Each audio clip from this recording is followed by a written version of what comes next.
Ada satu video saya bercakap tentang pajak dan dapat kecaman sikit daripada segelintir orang, dan ada seorang hamba Allah ni dia komen, banyak komen, dan saya suka tentang komen yang dia bagi tu.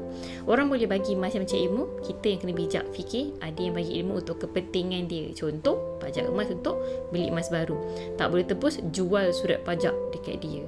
Terima kasih, saya suka semua komen-komen yang hamba Allah ni bagi, saya suka. Dan berdasarkan komen tu, saya dapat rasakan yang dia faham konteks perkongsian saya tentang pajak emas. Keuangan kita adalah tanggungjawab kita. Akhirnya masing-masing yang kena buat keputusan.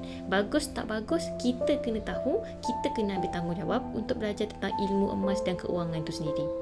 Sebab akhirnya yang rugi pun kita, yang untung pun kita. Emas ni bukan tempat untuk kita nak jadi cepat kaya.